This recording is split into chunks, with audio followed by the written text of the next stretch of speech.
사사기 5장 1절부터 18절까지 교독하겠습니다. 사사기 5장 1절부터 18절 1절부터 교독합니다. 이날에 드보라와 아비노함의 아들 바락이 노래하여 이르되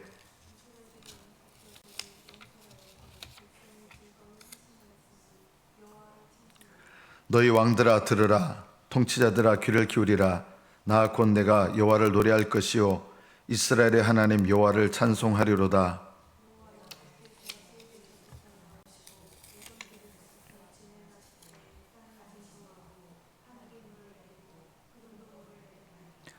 산들이 여호와 앞에서 진동하니 저 신의 산도 이스라엘의 하나님 여호와 앞에서 진동하였도다.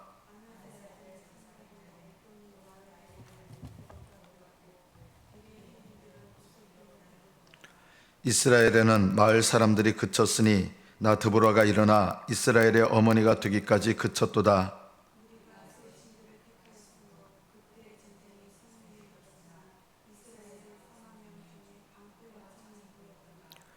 내 마음이 이스라엘의 방백을 사모함은 그들이 백성 중에서 즐거이 헌신하였음이니 여호와를 찬송하라.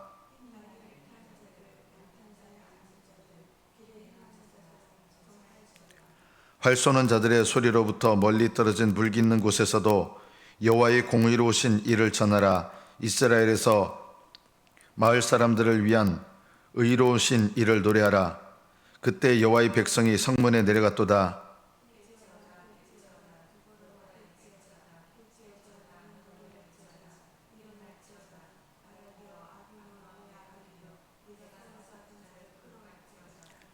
그때 남은 귀인과 백성이 내려왔고 여호와께서 나를 위하여 용사를 치시려고 내려오셨도다.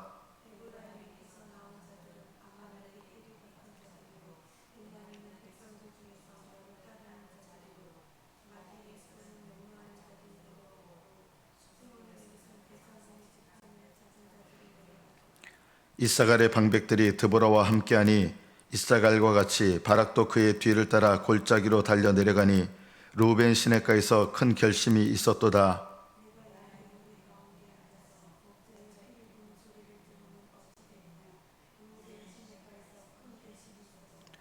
길앗은 요단강 저쪽에 거주하며 단은 배에 머무름이 어찌 됨이냐.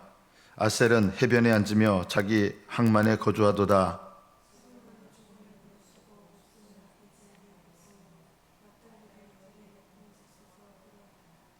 여기까지 받들어 읽겠습니다. 여러분, 이 시대에는 사사 시대입니다.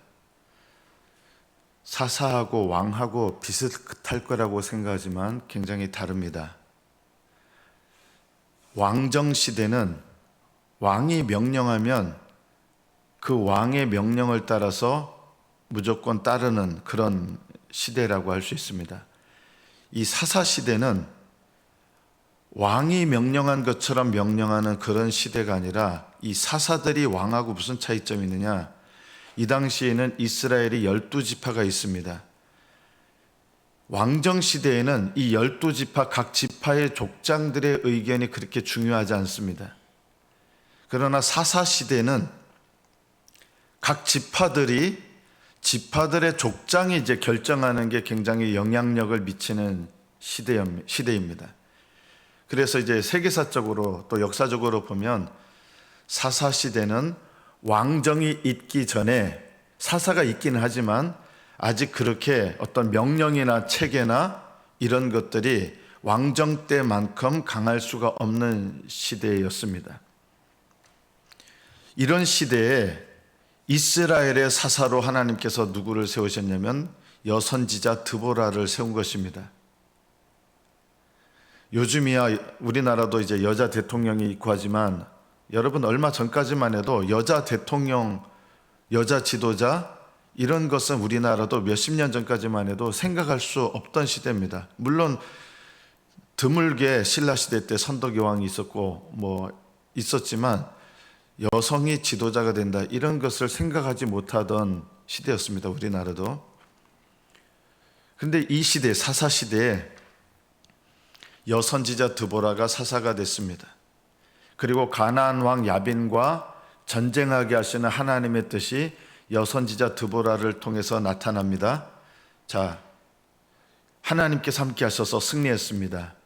그런데 그 과정을 보면 오늘 이 하나님께서 승리케 하신 이 일을 찬양하는데 이 찬양하는 내용들을 가만히 보면 그렇게 과정이 쉽지 않았다는 것을 알 수 있습니다.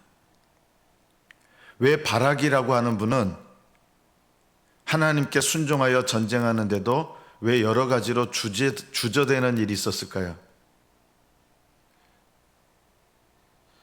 왜 드보라 여선지자는 사사죠, 동시에 왜 드보라 선지자는 바락에게 스불론과 납달리의 10,000명을 끌고 가라, 이끌어서 전쟁을 해라, 다볼산으로 올라가라. 그러면 하나님께서 야빈과 시스라의 철병거들을 기손강으로 이끌어오게 하셔서 거기서 하나님께서 이스라엘 백성에게, 이 지도자인 바락에게 너의 손에 그들을 넘겨주겠다, 이렇게 약속하신 거예요. 자, 그런데 두 지파가 적극적으로 따른 거예요. 납달리 지파, 스볼론 지파에서 10,000명이 출전을 합니다. 그럼 나머지 지파들도 다 따랐을까요? 그렇지 않았습니다.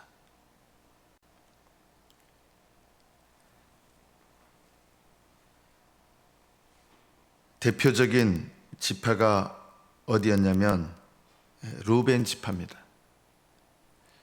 자, 드보라 선지자가 이제 전쟁을, 하나님의 뜻을 따라 전쟁을 선포합니다. 그러면 사사시대잖아요. 어떻게 합니까? 이스라엘 백성이요. 그 지파의 우두머리, 지파의 족장들이 회의를 하게 됩니다. 회의를 해서 우리가 어떻게 하자, 이런 결정을 내립니다. 왕정시대하고 다른 거예요. 근데 하나님의 뜻이 내려왔는데 드보라 선지자를 통해서 내려왔어요. 그런데 많은 지파들은, 두 지파는 적극적으로 참여하고 나머지 10지파, 물론 그 10지파 중에서도 에브라임, 베냐민, 므낫세, 이사갈, 이 지파들에서는 많은 사람들이 함께 참여했습니다. 그 숫자가 약 합쳐서 30,000명 정도 된 것 같아요. 스불론과 납달리 지파에서는 10,000명, 다른 지파에서 30,000명, 총 40,000명이 드보라를 따른 거예요. 그럼 나머지 6지파는 어떻게 됐냐? 회의를 해서 하나님 뜻인 거 상관없어요. 우리는 그렇게까지 급하지 않습니다. 우리 이 전쟁 승산 없는 전쟁인데 왜 우리가 참여해서, 이 승산 없는 전쟁에 왜 우리가 참여해서 개죽음 당해야 됩니까? 아마 이런 회의를 했을 거예요. 그래서 드보라 선지자와 더불어서 바락이 이끌 때 절반 이상의 지파들은 따르지 않았습니다. 이것이 이때의 실제적인 모습이에요. 하나님께서는, 우리가 오늘 본문을 통해서 보면은 여러분이 깨달아야 될 게 있어요. 절반 정도의 지파는 아예 참여도 안 해요. 그러나 하나님께서 놀라운 능력을 나타내시는데 누구를 통해서 능력을 나타내시느냐? 순종하는 자들을 사용하셔서 이길 수 없는 전쟁에서 승리하게 하시는 거예요. 오늘 이 본문의 말씀이, 이게 현실적인 말씀이에요. 왜 바락을 따르지 않았습니까? 이거 아무리 봐도 철병거 900승이나 되는 이 가나안 왕 야빈, 이 사람을 이길 수 있는 전쟁이 아니라고 판단한 거예요. 그래서 하나님의 뜻이 선지자를 통해서 아무리 내려와도 우리 못합니다. 우리 못합니다. 그렇게. 우리 이 개죽음 당하는 전쟁에 우리 참여할 수 없습니다. 이렇게 한 거예요. 여러분, 지도자들에 대한 여러분의 태도와 이런 마음들이 얼마나 중요한지 모릅니다. 지도자가, 드보라도 지도자고 바락도 지도자고 또 다른 지도자가 있는데 어떤 지도자가 있어요? 지파의 지도자가 있어요. 그런데 이스라엘 백성들은 어떤 지도자를 따르느냐? 내가 따르고 싶은 지도자를 따르는 거예요. 충성된 지파들은, 이 스불론과 납달리 지파는 하나님 뜻이기 때문에 그 지도자들이 그런 마음을 가졌겠죠. 그 지파의 지도자들이 이거는 하나님 뜻이다 생각했기 때문에 드보라 선지자를 통해서 또 바락을 통해서 하나님께서 인도하는데, 이들이 어떻게 인도하느냐? 영솔자들이 영솔했다, 이 말은요, 최선을 다해서 지도한 거예요. 낙심하지 않고 포기하지 않고. 드보라가 하나님 뜻을 선포하고 바락이 그 뜻에 순종해서 전쟁터에 나가는데, 대부분의 지파 사람들은 우리 이 전쟁 승산 없습니다고, 우리 못 나갑니다 하는 거예요. 그리고 우리는 그렇게까지 가나안 왕 야빈이 이스라엘 지파 전역을 다 이렇게 하는 거 아니거든요. 그래서 우리는 그렇게까지 가나안 왕 야빈한테 압제당하는 상태가 아닌데 우리가 뭐 왜 그렇게 나가야 됩니까? 이런 생각을 갖는 거죠.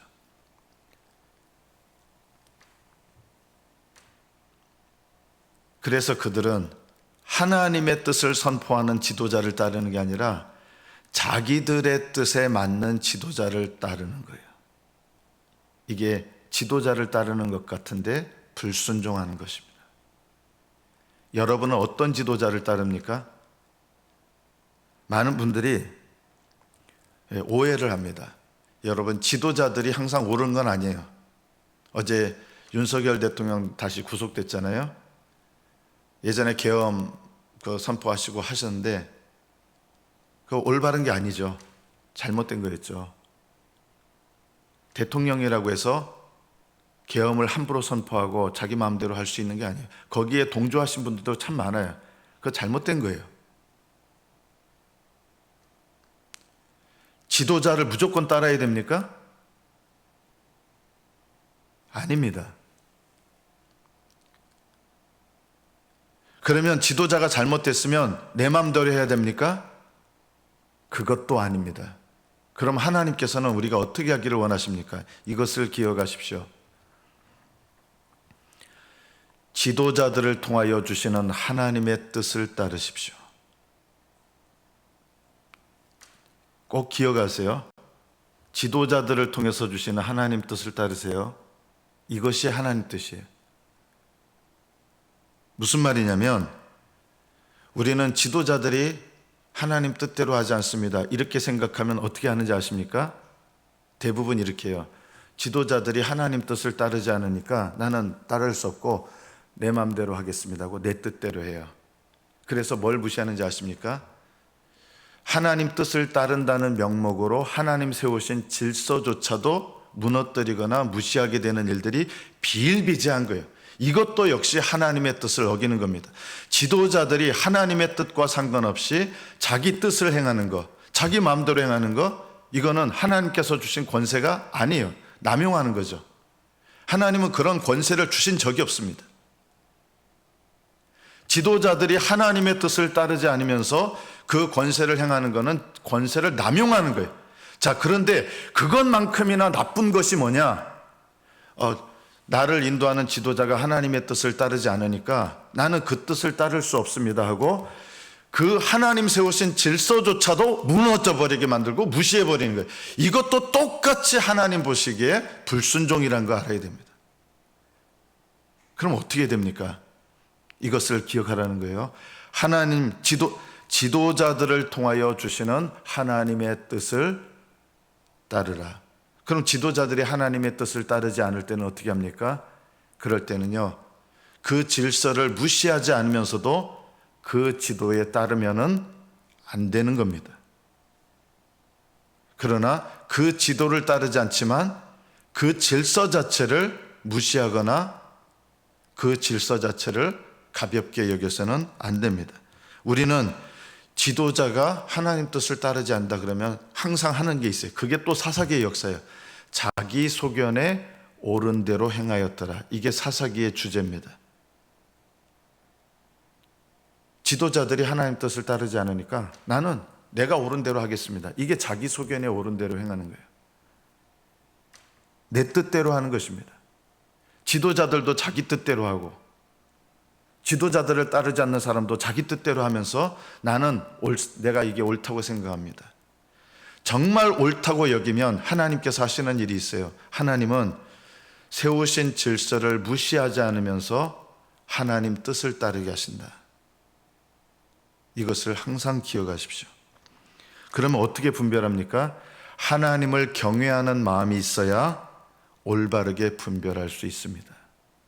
항상 이런 일들이 비일비재한 거예요. 지도자들은 자기들 마음대로 하고 지도자들을 따라야 될 사람들은 지도자들의 하나님 뜻을 따르지 않으니까 내 마음대로 하겠습니다. 내 뜻대로 하겠습니다. 이러면서 지도자도 타락하고 따르는 자도 타락하고, 항상 우리는 이 양편에, 잘못된 양편에 휩쓸릴 가능성이 있는 존재라는 것을 기억해야 됩니다. 질서의 목적은 하나님 기쁘신 뜻을 세우는 것입니다. 여러분, 가정에도 질서가 있습니다. 남편이 하나님 뜻을 따르지 않을 때 있잖아요. 그죠? 어떻게 됩니까? 남편의 뜻을 따르면 안 됩니다.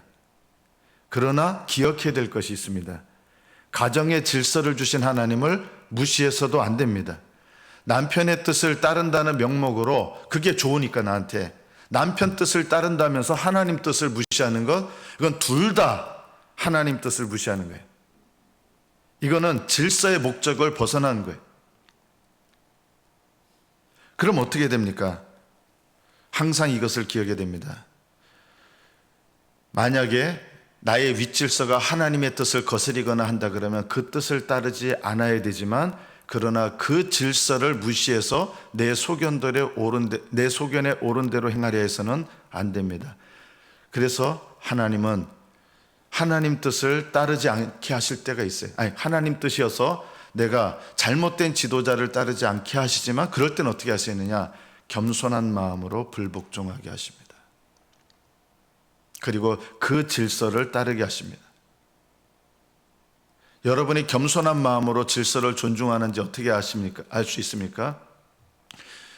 하나님께서 질서에 세운 자가 100% 악을 행하는 것, 하나님 뜻을 어기는 거 아니잖아요. 겸손한 마음으로 하나님 뜻을 따르는 사람은 어떻게 되느냐? 나의 윗질서가 하나님 뜻을 행할 때는 또 겸손히 순종합니다. 이게 겸손입니다. 그러나 내 소견에 옳은 대로 행하는 사람은 너는 하나님 뜻에 따르지 않았으니까 나는 내 마음대로 하겠어 하고 질서를 무너뜨리고 질서를 무시합니다. 이건 역시도 하나님의 질서를 남용한 것만큼이나 잘못된 것이라는 것을 알아야 됩니다. 하나님이 세우신 질서에 복종하면서도 하나님의 뜻을 따르는 것, 이것이 올바른 지혜입니다. 옳은 것을 행하면서 옳은 태도를 잃어버리는 분들이 얼마나 많은지 모릅니다. 내가 옳다고 하면서 내 소견에 옳은 대로 행하시는 분이 너무나 많습니다. 하늘나라에 하나님 앞에 가면 저는 옳은 것을 행했습니다 하는데, 하나님 앞에 가면 뭘 한 거냐? 너는 옳은 것을 행한 게 아니라 내가 너에게 허락한 질서를 너는 무시한 것뿐이다. 네 소견대로, 네 마음대로. 너는 내가 세운 질서를 무시하면서 네 소견에 옳은 대로 행하면서 네 스스로 옳다고 여기면서 네 마음대로 행한 것이다. 하나님의 뜻을 분별하는 마음은 하나님을 경외하는 마음에서 나옵니다. 그리고 하나님을 경외하는 마음이 있으면 질서를 무시하지 않으면서도 무조건 맹종하는 것이 아니라 하나님의 뜻을 따라 행하는 것입니다.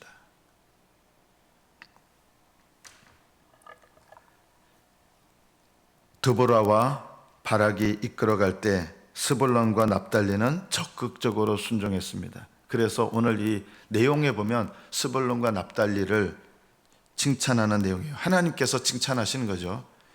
그리고 에브라임, 베냐민, 므낫세, 이사갈의 또 하나님 뜻을 그 중에서 따르려고 하는 사람들, 그들의 지도자들은 참여할 생각이 없었어요. 그러나 이들 지파에 속한 많은 사람들이 이것은 하나님 뜻이다 하면서 드보라와 사사 바락을 따르게 됩니다. 이들은 하나님을 따른 것입니다. 여러분, 가장 윗질서이신 하나님을 따라야 됩니다. 그러나 하나님을 따른다는 명목으로 자기 소견에 옳은 대로 행하지 마십시오. 제가 교회 생활하면서 수도 없이 본 것 중에 하나가 뭐냐면, 나는 하나님 뜻을 따릅니다. 나는 하나님만을 따릅니다. 이러면서 하나님 세우신 질서를 무시하는 분들을 수도 없이 봤습니다. 그분들의 공통점이 뭔지 아십니까? 교만하다는 것입니다. 교회에서 제일 교만하신 분들 특징이 뭔지 아십니까? 나는 하나님만 따릅니다 이래요. 아니에요. 틀린 말이에요. 하나님을 경외함으로 따르는 사람들은 하나님께서 세우신 질서도 존중합니다. 이것이 하나님을 올바르게 따르는 것입니다. 그리고 하나님의 세우신 질서를 올바르게 따르고 하나님을 경외하는 마음을 가진 사람들은 올바른 질서에 올바르게 복종하는 태도도 갖게 됩니다. 10,000명뿐만 아니라 에브라임을 비롯한 네 지파에서 3만 명이 함께 이 전쟁에 참여합니다. 왜냐하면 드보라 선자를 통해서, 바락을 통해서 인도하시는 하나님의 뜻이 하나님의 뜻임을 알았기 때문입니다. 이들은 순종한 자들입니다. 하나님을 따르지 않았던 대표적인 사람들이 이 15절에 보면 이사갈의 방백들이 드보라와 함께하니 이사갈과 같이 바락도 그의 뒤를 따라 골짜기로 달려 내려가니 르우벤 시내가에서 큰 결심이 있었다. 이사갈은 순종했어요. 그런데 르우벤은, 이게 좀 반어법이에요. 르우벤 지파는 회의만 하면서 결국은 회의를 왜 하냐면 따르기 싫은 거예요. 이거 지는 전쟁인데 뭐 합니까? 이러면서 잘못된 결정을 내린 거예요. 하나님 뜻이 뭔지 나타났잖아요. 하나님 뜻인데도 우리는 그 뜻을 따르면 손해가 막심한 거예요. 우리는 가만히 있자, 이런 거예요.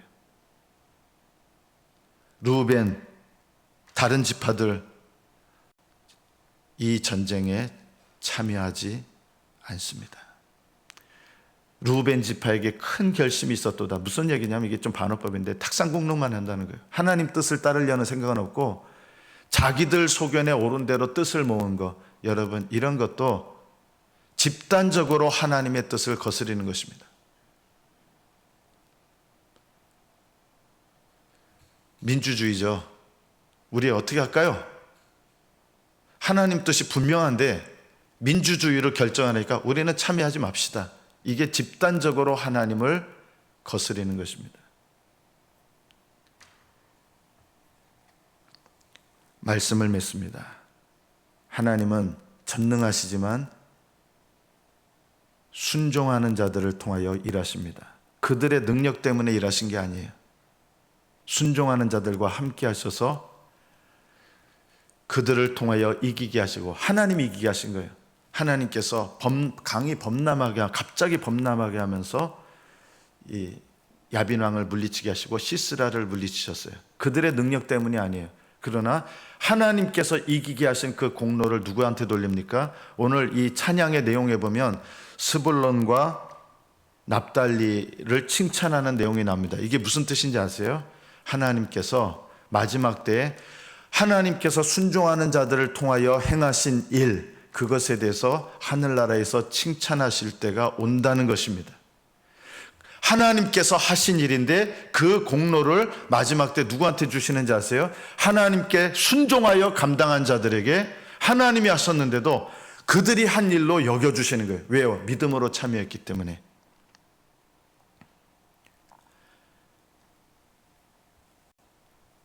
눈을 뜨세요.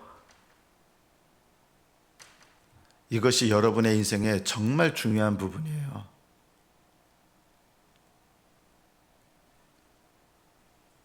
하나님께서 허락하신 교회 속에서 하나님의 뜻을 여러분이 순종하여 행하고 믿음으로 순종할 때 하나님께서 마지막 때 그것을 칭찬하시고 상 주실 때가 옵니다. 여러분의 지도자들이, 우리 교회의 지도자는 저겠죠. 진짜 지도자는 하나님이시고요. 하나님께서 세우신 이 질서 속에서 하나님의 뜻을 믿음으로 따라 행하는 법을 배우십시오.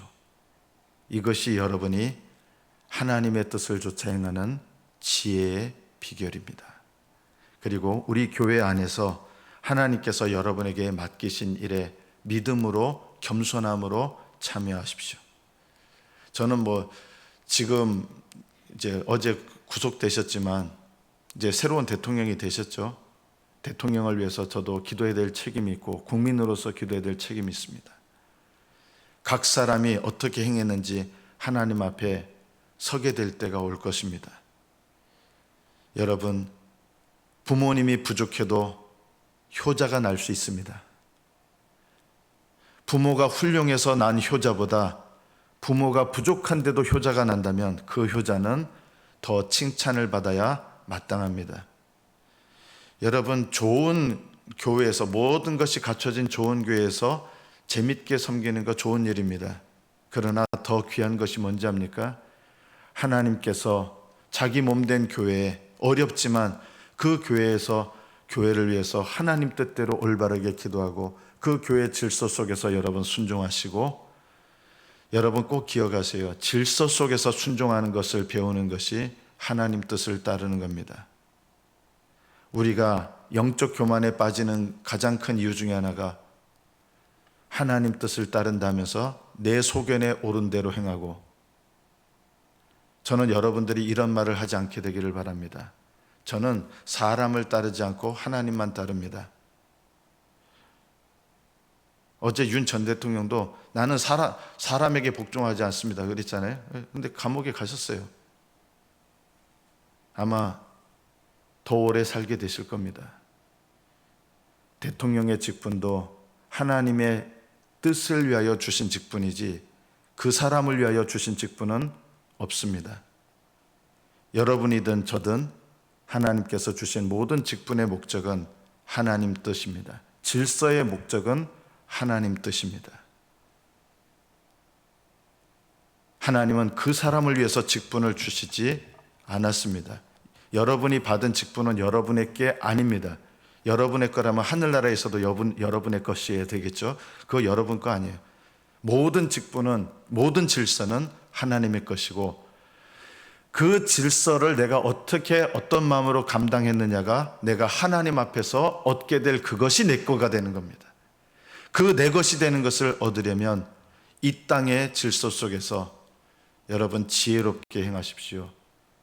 지혜롭지 못한 부모 밑에서도 효자가 날 수 있고, 어려운 나라에서도 하나님께 순종하는 자가 있고, 이 사사시대 자기 소견에 옳은 대로 행하던 이스라엘 지파였지만 지도자들의 뜻을 따라 스볼론 납달리 지파는 순종해서 갔습니다. 이 어려운 시대에도 하나님께 순종한 자들이 있었고, 어려운 시대를 핑계해서 하나님께 불순종한 더 많은 사람들이 있었습니다.